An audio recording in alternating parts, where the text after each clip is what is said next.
Hello and welcome to the Animation Communication Podcast, for your source of discussion about animation, film, fandom, and more. So please join our host, I Love Kim Possible a Lot, or KP, and Lyle Convoy, or Lyle Manbad. Hi everyone, welcome to this week's episode of Animation Communication. I'm here, KP, as normal, I guess. I don't have a co-host this week. We're mixing it up a little bit. I'm joined by my new friend Tammy, who is a vocalist. So Tammy, do you want to introduce yourself a little bit? I know you have a YouTube channel as well as a podcast. So do you want to kind of go into that? Oh, thanks for having me. My name is Tammy Tuckey, and I've been a YouTuber podcaster since I was like 14. So I started back in 2011, and I've been doing it ever since. And my show is on YouTube at youtube.com/Tammy Tuckey. And I'm still doing interviews, and now they're live on Friday nights. We're going to be starting back up at the end of May.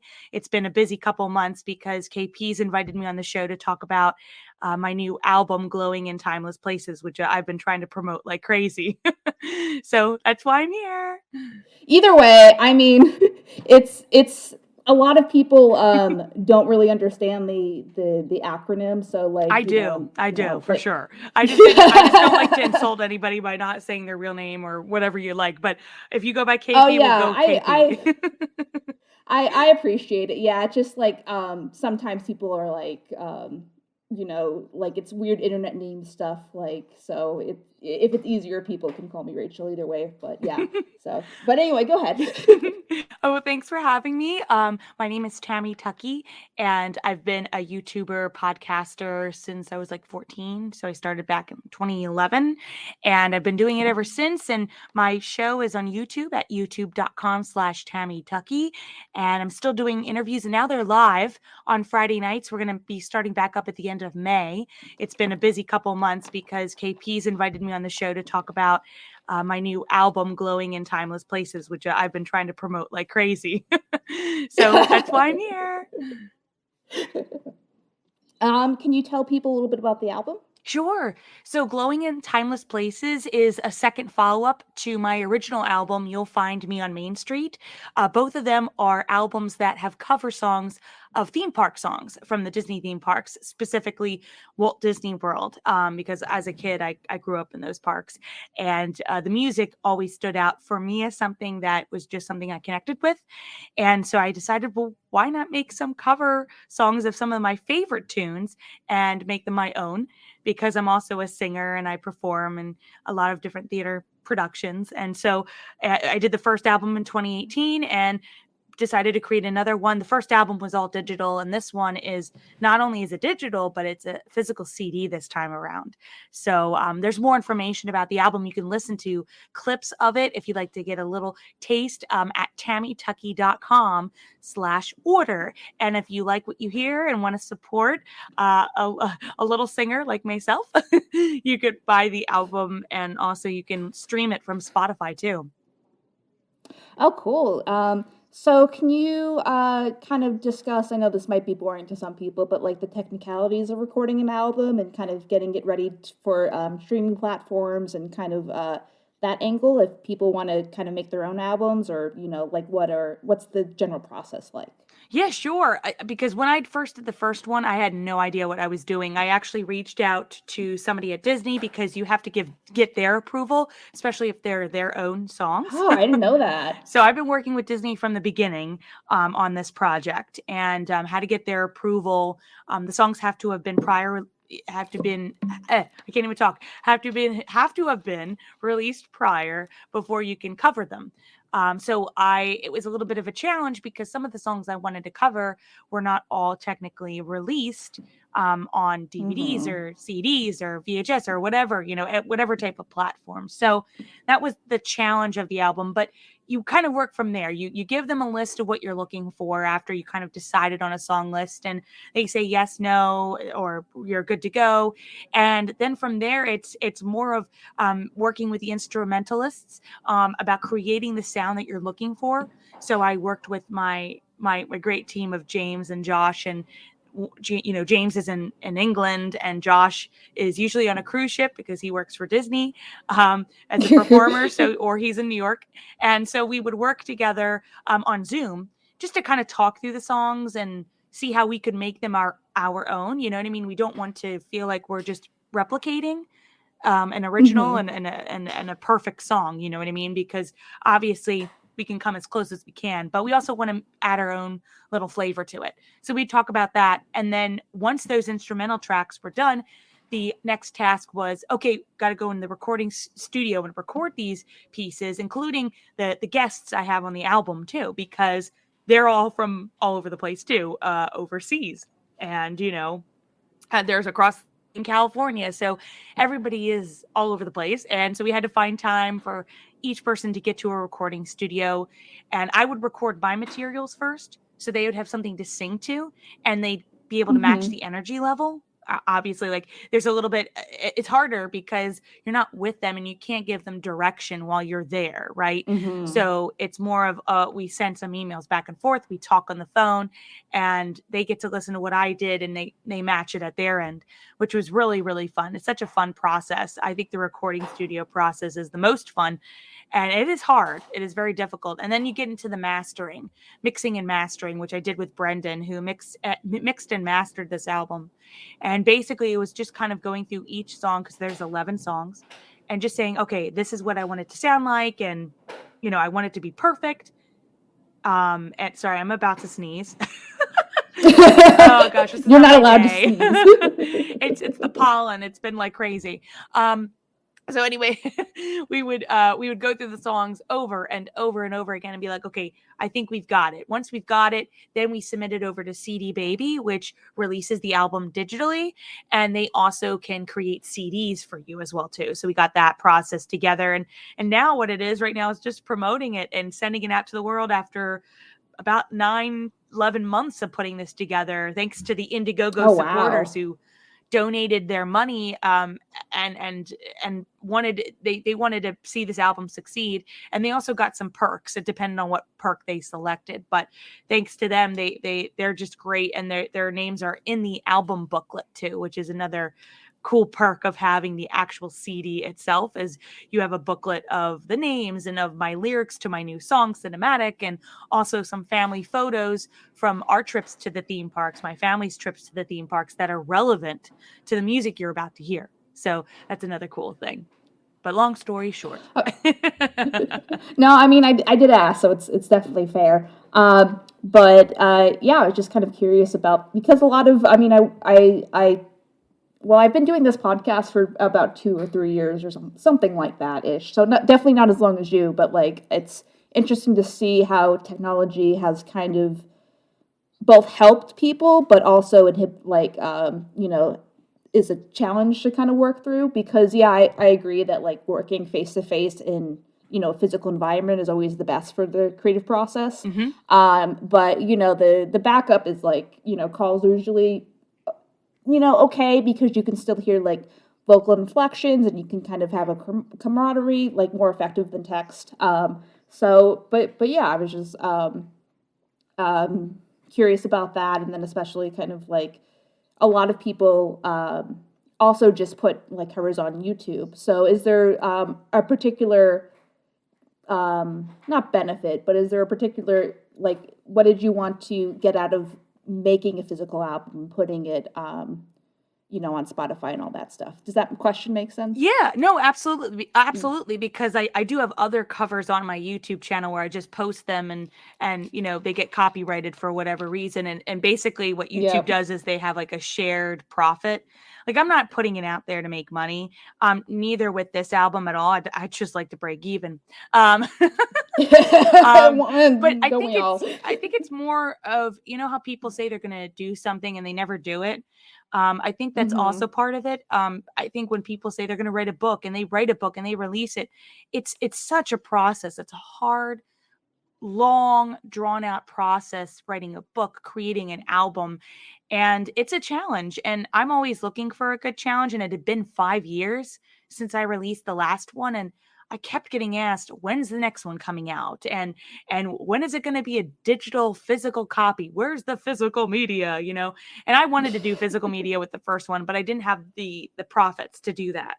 I didn't have, there was no, I don't think there was Indiegogo at the time. I just had GoFundMe, and that didn't even offer perks, you know? So it can be very, very difficult, but I think it's more rewarding, you know, than just posting a cover on YouTube. And, you know, it's a different way of getting your music out there. I feel like anything you post on YouTube doesn't get on Spotify. And I think Spotify is just a way of shuffling out your music to the world so they can hear it. You know what I mean? It's almost like its own radio station now, right? You know, a lot of people listen to radio.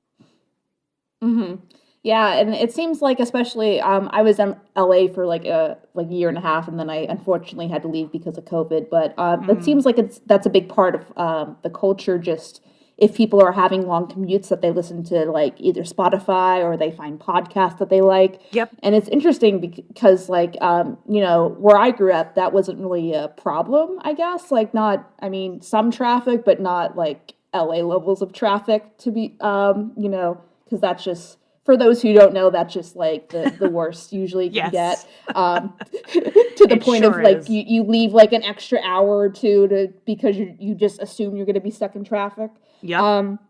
But yeah, like and I think it's a way to also, you know, get to know the person too behind making the stuff, because I've been making YouTube or I've been doing YouTube again, I think.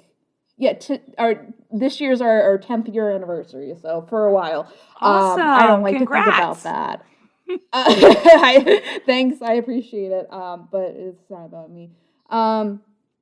So you know, this is leading to a question, I promise. But you know, doing a podcast in general just kind of helps people get to know like the face behind the personality, quote unquote. Yes. And I do things, especially too, because I make funny videos about different things where I over exaggerate my personality.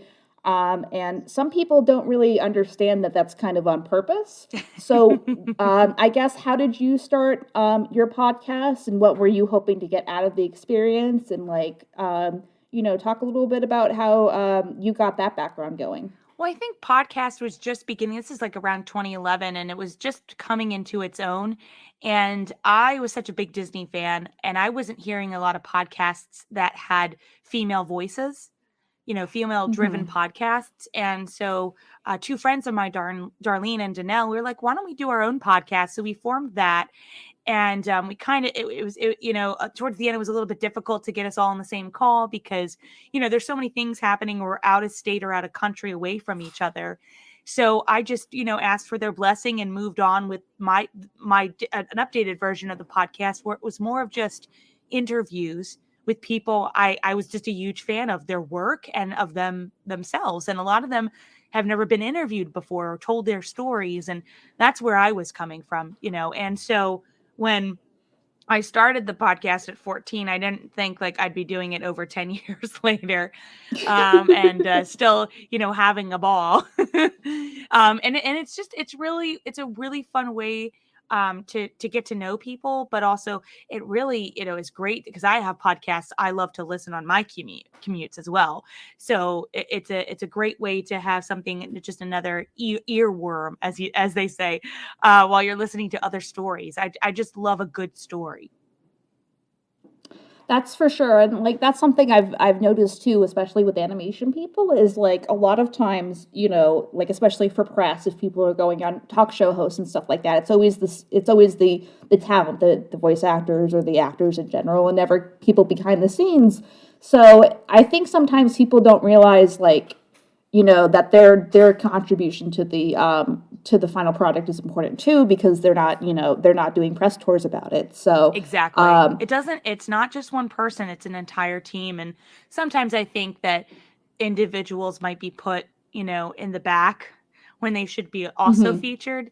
And that bugs me. So I think it's just another way of not letting the little person, but, you know, another talented person who just doesn't get a voice as much, get their chance to tell their story. Because God knows I felt that way when I was younger. So, it's been such a blessing to talk to so many wonderful people and get to know them, and then finally meet them, over the years you just get to meet these individuals and finally say, "Hey, nice to meet you in person," and get to talk to you and give you a hug. It's great. Yeah, I guess I'll lead into the how I found you. So I was I don't know if you were aware of me before this or whatever, but I found you through your Treasure Planet special essentially, and I was Oh really impressed yeah. that you got Ron and John, and you got a lot of people from the crew, and I was like, Hmm. how like what is her secrets? I need to know, but like also in the sense of you know like a lot of people don't really talk about Treasure Planet as much as like that's one of my favorites. So as Hmm. much as Me I would too. like them to, and kind of seeing how YouTube and TikTok are kind of having like maybe movies that kind of didn't get the best run like the first time around, people are rediscovering them, and Hmm. it's just really interesting for me to study that because there's a lot of people that or a lot of people, talking about their favorite movies on YouTube. Sorry, and then maybe that goes viral, and then people rediscover it that way. Maybe like a 20 or 30-year-old movie, and now too with streaming, then companies might notice that and be like, oh, this IP is getting more popular for some reason. Because this YouTuber is talking about it. What if we invest in like doing a series or doing a short? And it's just so interesting right now. So I Yeah, the guess reboots. like I wish they would do something with Treasure Planet. I feel like they're just sitting on gold at this point, and no pun intended. But that was fun to put together.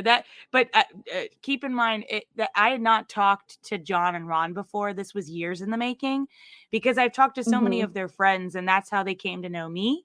So sometimes it is who you know and the reputation you build. I try to I want people to feel comfortable when they come on the show. We're celebrating things, not looking at the absolute negative. Obviously, there are negative things that entail with creating something, and you don't just hmm gloss over them, but that's not the main point. And I think that's a reason why people are comfortable doing my show, because I just want to know what the fun about making something, because I don't understand. Sometimes I don't understand how I still don't feel like I understand how animated movies are made, even after seeing all these behind the scenes featurettes. I'm like, it's so magical, like you can't explain it.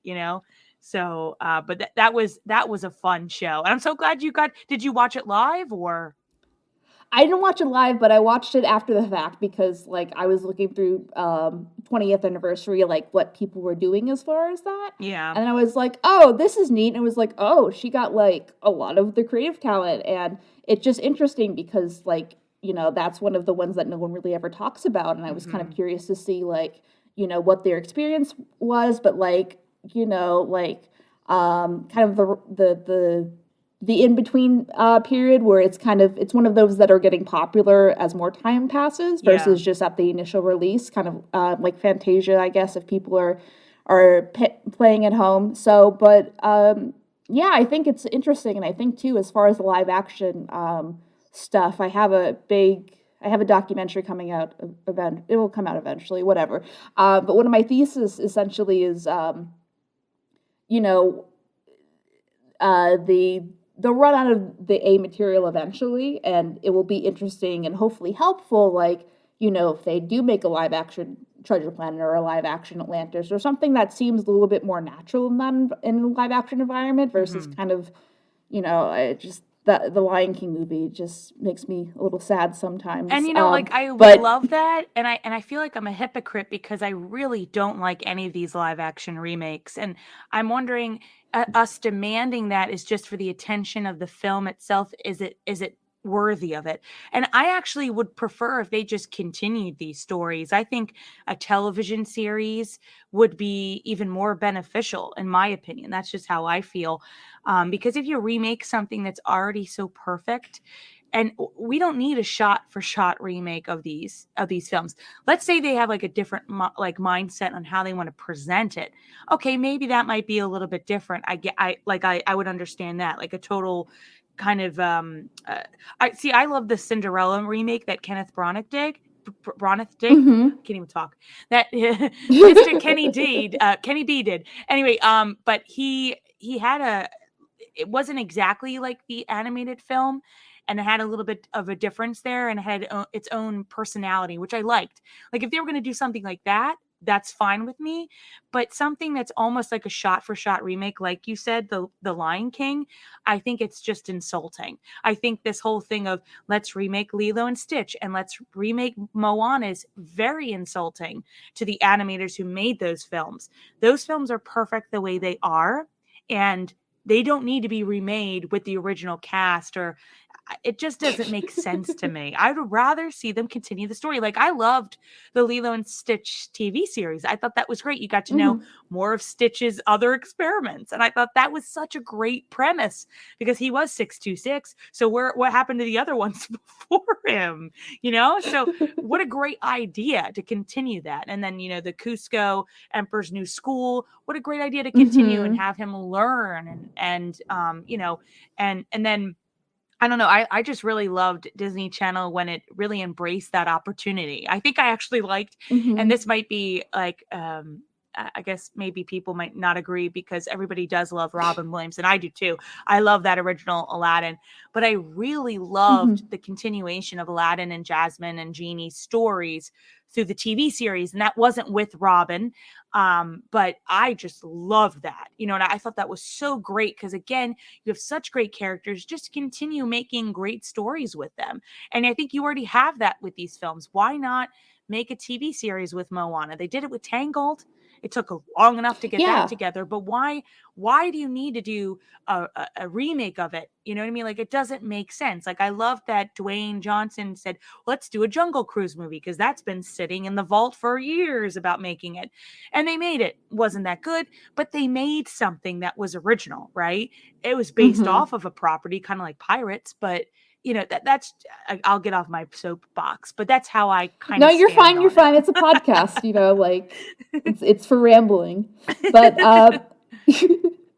no, I mean I think that's like if it's any comfort, I think that's the general consensus is that they're safe investments because it's like an IP people already know. Exactly. There's kind of some kind of psychology of seeing that thing in live action in a different medium. But like a similar thing happened with the live action Kim Possible movie that came out, and Oh I don't know if boy. you saw that. Oh boy, But I did. yeah, Yep. yeah, it was politely a hot mess. So, I tried to be kind to it because like I know like all the actors and like all the actors were really putting their all into it, which, like totally I respect all of that. But like I think Kim Possible as a entity, a lot of the jokes and the timing come from the animation, and putting that in live action just kind of feels like it cheapens it somehow. It doesn't And work at all. Yes, I yeah. agree. And also, I don't feel like sometimes these live action films, the people that are making them, I don't think they understand where the charm and the magic comes from. I don't think they clearly understand. Like, what was the other one they're going to remake? And I was like, why? Not Lady and the Tramp. Was it 101 Dalmatians they're remaking again? Oh gosh, no, the Aristocats. Why? Why? You don't it doesn't make any sense to me at all. Like the whole thing was about the ridiculous animation of that guy, the old man going up the stairs and the cats all around him, and then the butler, tripping over the cat. Like that.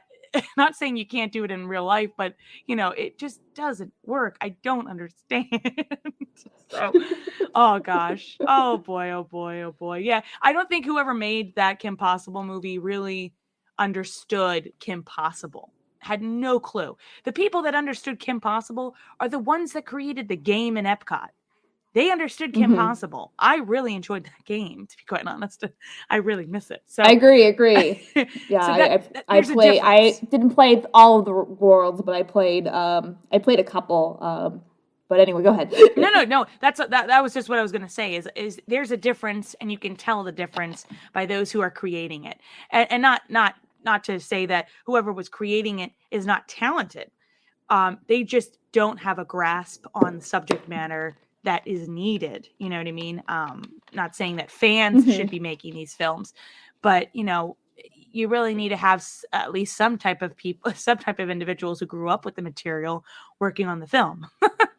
In some retrospect. For sure. And it was just kind of interesting to see because, like, I think it was from someone who just got some kind of leadership role. I mean, I don't know this for sure, and was nostalgic about Kim Possible. And I guess Kim Possible is one of those, like, maybe, like, maybe it would work, like, kind of in the life, like, but, like, the casting had to be right. And I think it was hard for people to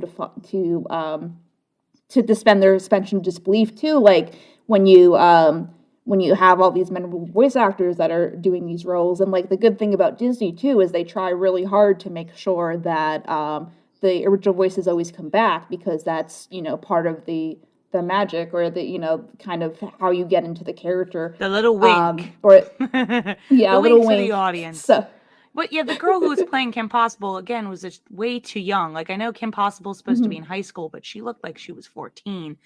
And I just, it wasn't up my alley. I actually kind of wish they maybe continued Kim's story into college, you know what I mean? Just to see where she goes from there. Just to give an example, like the Proud Family now has their rebooted series, which is really great. You know what I mean? Like, it reminds me of the original series, but it's its own thing, right?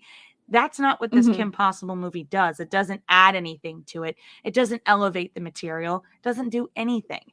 And again, that not to like switch back over to my album, but that was one of my fears doing the album was, when you're doing a song, especially like my biggest fear was the Figment song, One Little Spark, because everybody has such an affinity for those vocal performances and that song.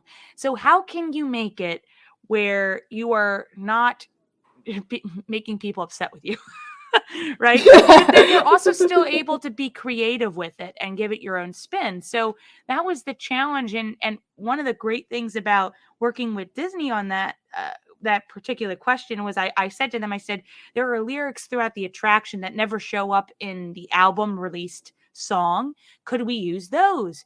And surprisingly, they said yes. So again, you kind of have to figure out ways to make it work. And I really love how it turned out. And from people who love that attraction, they have let me know, they're like, I really enjoyed what you did with it. So I'm just so happy that I'm not getting any flack on any of the songs I've done, that people like them and they're not saying they're exact replicas. So that's my one. I'm tooting my own horn for that. Oh no, but like it makes sense because like it ties into the discussion, versus like someone who's just kind of doing a cover for the sake of doing a cover. Yes. And kind of like the artistic, like, why are you doing the thing instead of just doing the thing? And like the advice I give to people who like want to be YouTubers, which I'm sure you'll fall in the similar category of just do it and don't worry about the money or making this a career, because it's very hard to, and like a lot of like usually people that are people that can make it a career are usually like the 500,000 subscribers or more, because like even though 24,000 or my 100,000 or whatever, it seems like a big number, it's just such a small percentage of people that like not dissing the small percentage, because you guys are the rock stars, but like comparatively, there's a small percentage of people that are willing to, back you on Patreon or back you on Indiegogo or whatever the case. So, which is very appreciative. I anybody who is listening who did back the album and supported it, I appreciate it. And it's so. Oh yeah, true. yeah. That's why I led. I was just like, we appreciate you, but just like the reality is. Yes, it can be difficult, but as long as you're creative about it, and it's just finding your own groove and seeing what works best. You know what I mean? Because I would always pre-record my interviews, and now I find that this live platform, I just feel so much more easier and just a lot more fun, and people get to join in on it live. That's why I just loved using StreamYard. I'm like, it's a blessing. So yeah, I love that way of kind of being able to release materials. And also, when you were saying that, it just reminds me of how celebrities go, and now I'll be releasing an album of Disney songs, and it's the same five that you hear every single time. And it's like, I don't want to hear those. You know what I mean? Did you grow up with the Disney Mania CDs? Remember those? Yes, that's what I was thinking of when you started talking about yes. And that would absolutely be something that kind of really inspired me, because I know Christy Carlson Romano did some songs. I know, like, the one that I love that I was so happy that she did it. It was Chelsea from That's So Raven. I think her name is Annalisa, I'm blanking, but she did Candle on the Water from Pete's Dragon, and it wasn't like a I'll be your candlelight. It was I'll be your candle on the water. And it was a really beautiful ballad version she did, and it was still different from Helen Reddy's version. I was like, that's somebody who's taking a song that maybe is not sung all the time and covered all the time, but is making it their own, and she did such a beautiful job with that. So there you go. You can get the best of both worlds in some retrospects with some of these cover albums. For sure. Like, I just think of the really badly auto-tuned When You Wish Upon a Star. Oh, it's just like, what was that? Who sang that one? Which one was that one? I don't remember off the top of my head. I just have the melody in my head of it. But it was one of those. Well, not all of them are winners. You know what I mean? I gotta say, Yeah. But I think for what they did for so long, I think they made like 7 of those things, and gosh, they were great. Like, what a great idea, because I was such a big fan of Hilary Duff and Christy Carlson Romano and Raven, and like hearing them sing some of my favorite songs was like, what a great idea. And then the music videos of the Disney Channel songs singing together, like that Circle of Life music video. Oh yeah. Brilliant. And they don't do that with Disney Channel now. You don't really connect the shows together as a group anymore, because they don't do that. You know what I mean? That's one thing they've definitely kind of lost in the mix. That type of magic when they would do those, and the D games, the Disney Channel games. It was the DC games, right? Yeah, like they did. That was so much fun. Oh, I miss it. I really miss it. Oh God, I haven't thought about, like, for those who don't know what we're talking about. Basically, they did like a fake sports game / what's that reality show where people jump over like the foamy stuff.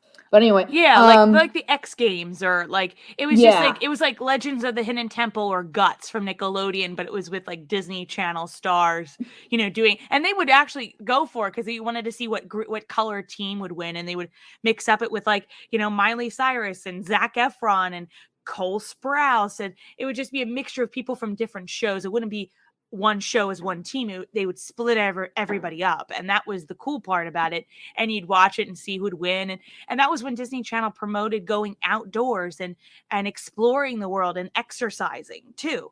So that was another way to do that, and it was so much fun. I miss that too. The days of being a kid. Yeah, I'm still. I've made a couple of jokes about it in the videos, but I'm still waiting for them to put the Aladdin series on Disney Plus. I'm not sure what the hold up. I cannot wait when they do that. I still have some of my VHS tapes. I think they're still behind me. And I of the when they released like the Disney Princess collection, it was like Ariel, Belle, and Jasmine. So I still have some of those. I love them. You know what I mean? And that was my introduction to the series. And I know they're all on YouTube. But it would be really nice to see them remastered and posted in HD. So maybe they will. I think what a great idea. Like, they're not going to do the sequel of Aladdin now, it sounds like. So why don't you just release the series? For sure. I mean, like, I was for sure thinking that they were going to do it after Gilbert Gottfried passed, unfortunately. But I assume it's legal reasons. So it's tough because you have to put in all those royalties. You know what I mean? Posting something is like a whole another legal dilemma, because back then it was syndication. It's not streaming. Streaming's a whole new different ball game. So I'm sure the legal team's like, don't mention it, you guys. Don't mention it on the podcast. Now we have to do it. Well, the same can be said for like purposely not putting the Buzz Lightyear of Star Command series on Disney Plus because Oh my didn't want to God. confuse people with Lightyear, and I'm just like, people are not dumb. Well, one's good and one's not. And let me see. I think the hand drawn animation takes the cake on that one. And I remember it's so funny you mentioned that because when the ride opened at Walt Disney World, the Buzz Lightyear Astro Blasters or whatever it was, Mhm. the ending they had like images of the cast from that series on the walls. I think they're still there. I'm trying to remember. So like and it was corresponding with the show coming out, so that was such a brilliant way to do that, you know what I mean? So I just, oh gosh, what another throwback. I just I miss all this is why I collect physical media, because I remember Barnes and Nobles would do the releases of these shows on series, like in DVD copies, would buy them all the time because that's the way to have something physically in your hand, and you can't take it away from me streaming. So that's why I wish they would do that still, but they just don't. So Mhm. Yeah, even like for Kim Possible, before Disney Plus, they did season 1 and season 2 on DVD, and then the you probably know this already, but like the specials like A Stitch in Time and stuff like that as their own thing, but never the whole yes. series. So like that was a big selling point for Disney Plus is for that kind of, and that's how they've been marketing things like with the 20th anniversary is like it's all on Disney Plus. I'm like, well, at least it's somewhere now. Like at Thank least like when goodness. you know, But if but they people can want to take it watch Kim away. Possible. Everybody's on Twitter the other day. The Sound of Music is off of Disney Plus now, and it's like, well, guess what? I still have the special edition DVD in my cupboard. So there you go. But yeah, how many seasons were there of Kim Possible? I'm trying to remember. Was it 5? It 4. was 4? There was 4. Yeah. Wow, I thought there were more. I guess it's the movies that like continued Well, it for me. there was a big gap between season, I mean not big, like a year of gap between season 3 and season 4 because that got renewed post season 3, and they were just like, "Oh, I guess we'll make one more or whatever." So, I think that's why it felt like, it was 2002 to 2007, so that was like 5 years, but yeah, there was a year in between that. Well, that KP game at Epcot had legs. That stayed there Oh longer yeah, for than the sure. TV For sure. series. And like out of the what the ones that like they tried to update it, I know they did Phineas and Ferb, and now they're doing the That was fun. 2017 DuckTales. Yeah, like it's interesting, but I think Kim Possible was the one that fit the best because she actually does travel the world and does the villains and Yes. stuff like that. And she had the So, communicator, so that was I agree with that. Yes, they had to update it obviously because of the new shows happening at the time because poor Kim Possible was off air.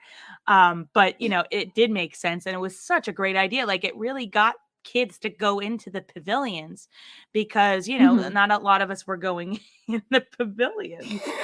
So what a great way to get the kids in there, and the adults have to go, and then you get to see things you didn't see before, which we did. And if you do go back, there's supposed to be a pressed coin that comes with the French version, the France location game, and that they had one for the Phineas and Ferb game, which was turned off, but apparently a new one is coming with the DuckTales. So I got to go check Okay, that out when I'm interesting. back. If it's open, like it's running. I hope it is. Like that's Yeah, my that's other thing. I love press coins. So it's like we can prove that this thing was a thing that happened for sure. oh boy, Um yes.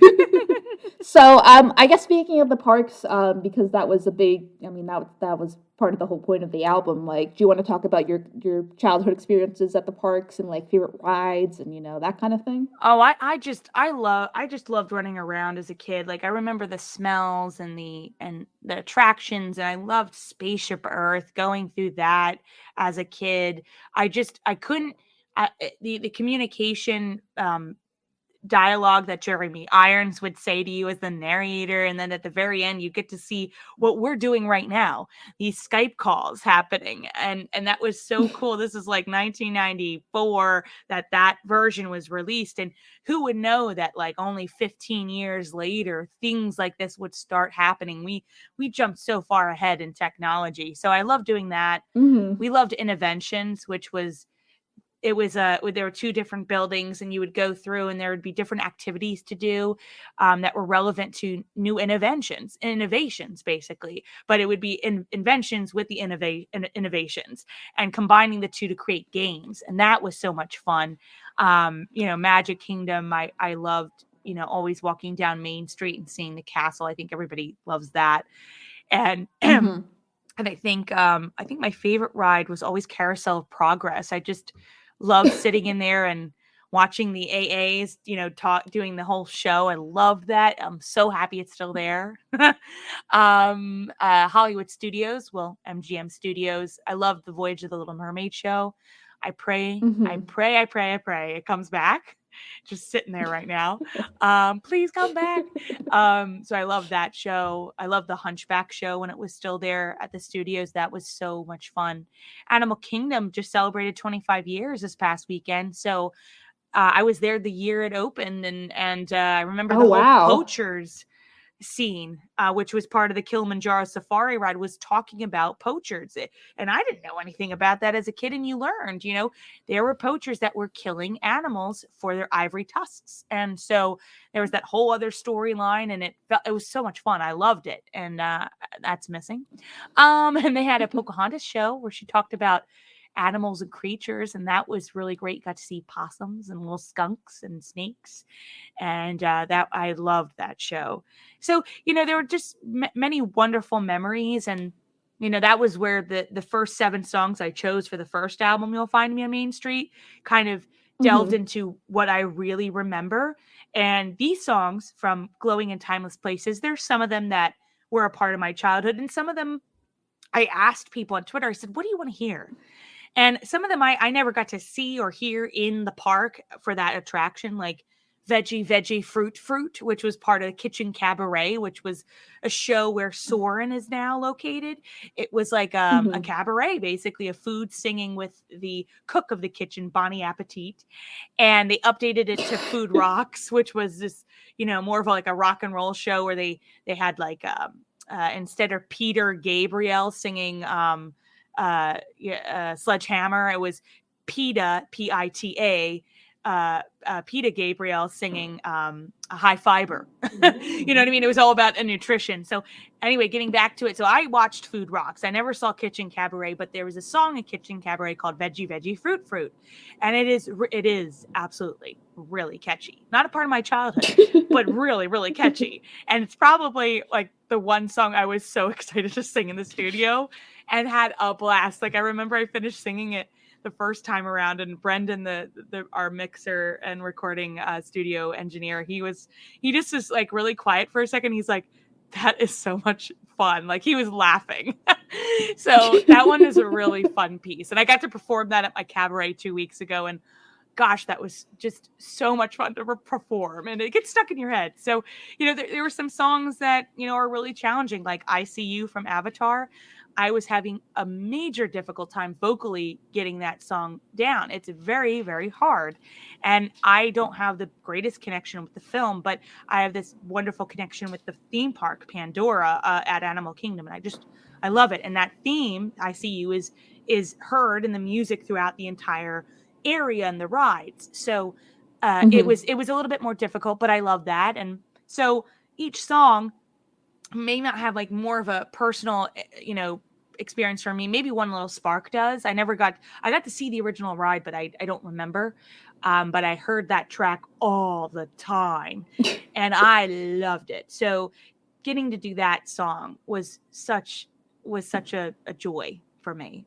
But there are some other, songs that I think a lot of people like. Again, like I always suggest checking out the little jukebox we have at tammytuckey.com/order. So you could see what the 11 songs are, plus my original song that I wrote called Cinematic. Oh, that's really cool. Let's see. I'm trying to think if there's anything I particularly like before we move on. I get really excited just like waiting in line for Disneyland kind of, or Disney World, whatever, whichever one I'm going to, and just kind of, you know, absorbing the atmosphere, because it's just like, Yes, it's different. I think Disney was ahead of its time as far as like really just honoring like this art and artwork and trying to find ways to make it continually relevant in like the theme parks and like especially like little kids who like don't understand yet that there's animators and they're actors. They just kind of see these characters on screen and they just like, oh, that's a real person. So like like making that connection, I think I wish other companies would be a little bit more, not forceful, but there would be more kind of those warm interactions with characters that people like from different movies. So That would be a like benefit. I remember when they would actually have a full parade for a film like Mulan. Oh my gosh. If you've mhm, never seen the parade, look at that thing on YouTube, because when that film came out, because it was made at MGM Studios, right? They had a full, mhm, beautiful parade, the costumes, the sets, the decorations. That was what they did. They had an Aladdin parade, they had a Hercules parade. They promoted these films kind of before they came out, you know what I mean? So we'd get to know the mhm, characters, and that is just not done. And it just makes me think of when we were talking about Treasure Planet, that poor film Strange World, which unfortunately I have yet to see. But I hear that it gets a lot of, harp for not being good. I don't know. But like I didn't even know anything about it until I was at the D23 Expo, and it was just released like a month and a half later. And around mhm, the same time Treasure Planet was released 20 years prior. That I don't know if mhm. that just was strange to me. Anyway, but like Yep, there's none of history that. repeats, unfortunately. It sure does. It sure does. But I'm sure Strange World will have its own, fan base in 10, 15 years time that are able to say that's the film that I grew up with and that I adored. So Mhm, it's just interesting that the parks don't, like Moana finally has a location to meet people at Disney World. Finally, after this mhm. past weekend, just because Animal Kingdom turned 25. And I'm like, why did it take so long?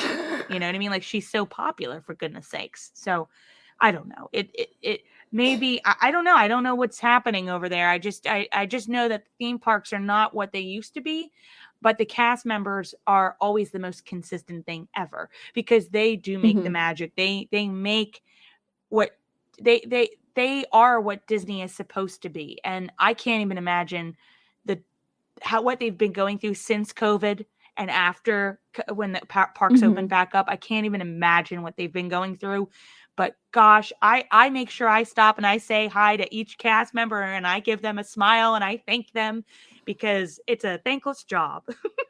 Mhm, for sure, for sure, and, like, you have to have a lot of, grit too to kind of be happy if people are rude to you or, it's a long day and, all those things, so it's definitely I mean, I don't I'd maybe like to do it, but at the same time, it's just like, I don't know if I could deal with rude people. Rude people bother me.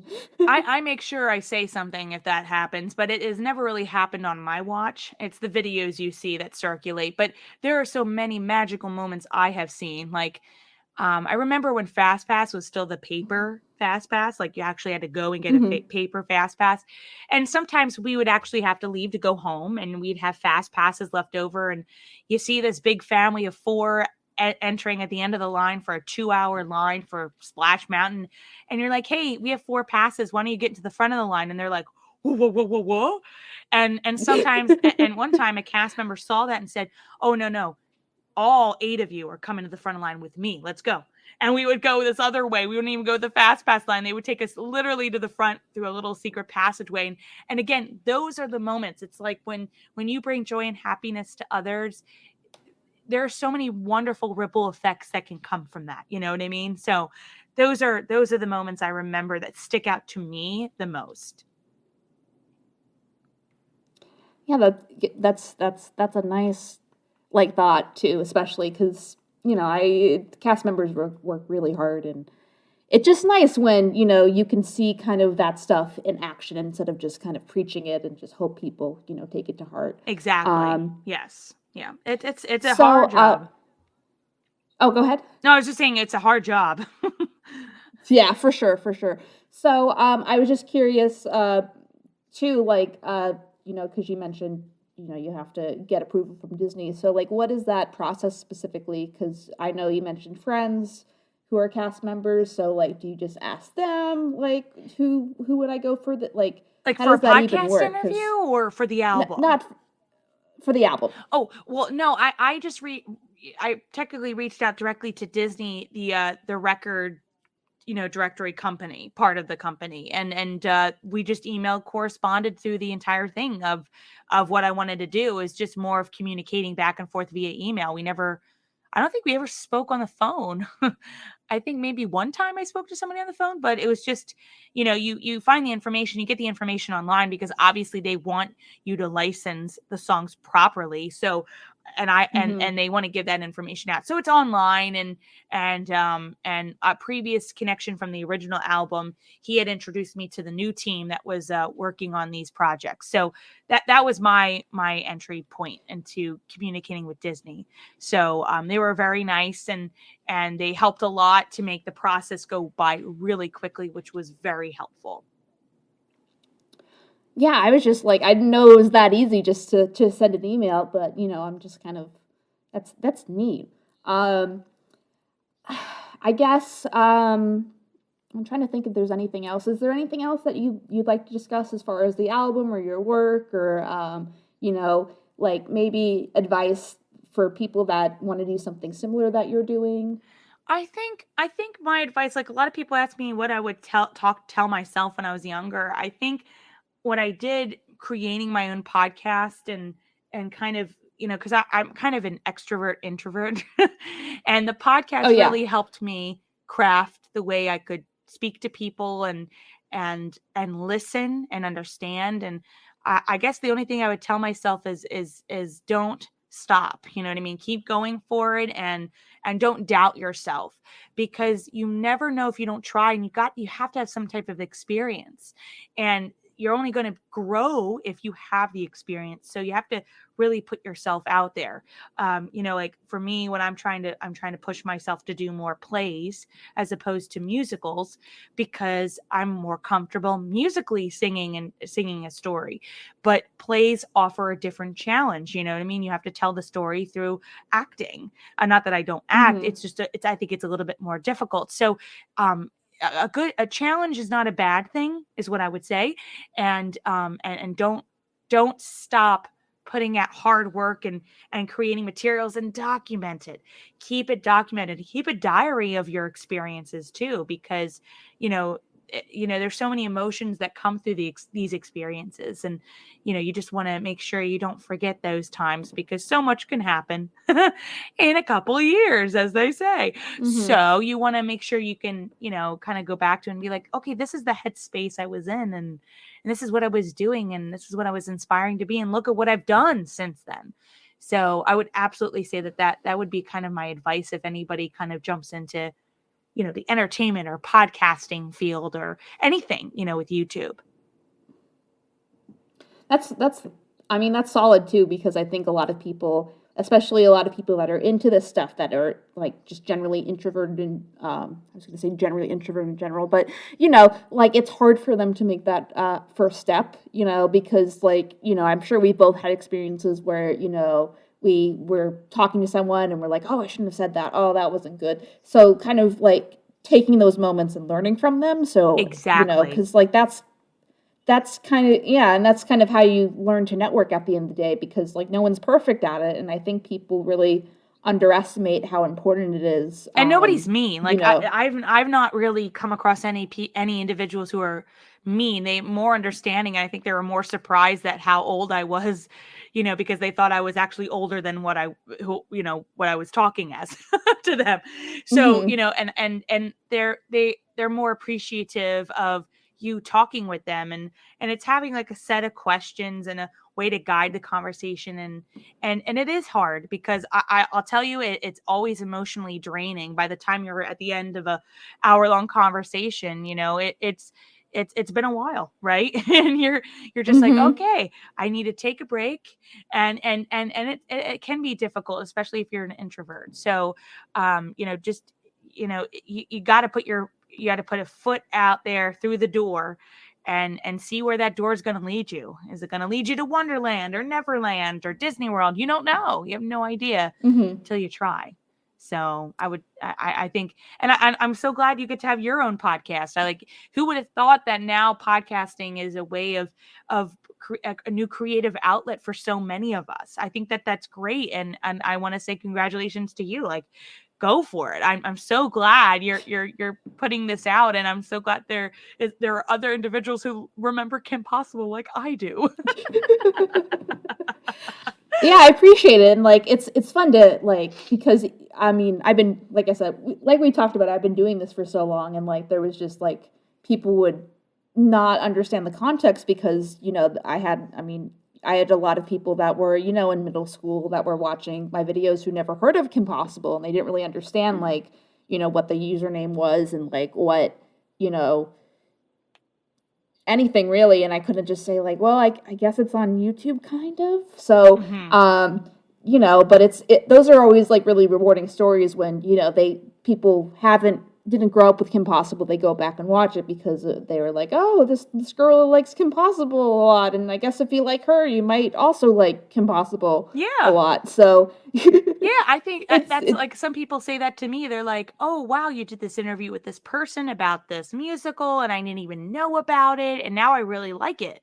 You know what I mean? Like you don't need to like love it, but some people can just appreciate you highlighting something. You know what I mean? So it's just another way of sharing your interests and connecting with others. And that's what this whole life experience is about, connecting with others and having a joyous experience, talking to one another. So, it's great. So, and if anybody wanted to, keep in touch, I'm on Twitter and Instagram at Tammy Tuckey, and my Facebook is Singer Tammy Tuckey. And, people tweet things at me all the time about like, different, news stories, which I love. And, if you have any questions or you love the album and want to tell me what your favorite song is, please let me know. I love hearing feedback. And if you didn't like something, tell me, you know what I mean? Like I really like constructive criticism too. It helps because as long as you're not rude about it at the end of the day. Like, as long as you, give a little, just do it in a nice way, because sometimes it can, not be the nicest of ways, but if you do it in a nice way, it's all good. For sure. That sometimes that YouTube comments can kind of be messy a little bit. So I'm just like, oh, I shouldn't. Sometimes I'm just like, I'm gonna just let them be. Anyway, sorry, that was a little bit. No, I know what you're talking about. Gambly. They kind of just let the critique take its own. It's created into an animal. It's like, well, you kind of have to remember how many people put this thing together, put this film or this song or this album or this television show together, and you can't discredit that. So I know what you're talking about. For sure. All right. I don't think I have any more, but thank you so much, Tammy, for coming and talking about your stuff. And, I can always vibe with someone to discuss Disney like forever and ever. No, it was my pleasure. It was really great I haven't really thought about Kim Possible since I met Christy Carlson Romano at like one of the D23s before COVID. She was so sweet. So to meet her was like really great experience. And I just love that, just great memories come from just thinking about Kim Possible and Disney Channel during that era. We were really lucky to grow up during that era. So it's great to meet another fellow fan.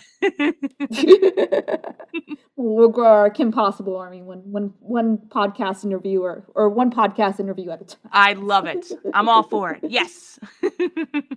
All right. So thank you guys for listening to Animation Communication. If you don't know, we're on Spotify, iTunes, where we get your podcasts, as well as YouTube, if that's more convenient for you. We have a little loopy of me drawing and that kind of thing. So make sure you subscribe to wherever you want to listen to the podcast and or have it in loop on the background, whatever works for you. And I hope you listen to the next one, or if you're new, you can go back in our archive. I think we're on 84, 85 at this point, and Tammy's done a lot more than I have. But we That's both great. have a good backlog if you want to just spend some time with either one of us. But thank you again for listening, everyone, and have a good rest of your day or night or whatever time it is in your time zone. See you real soon.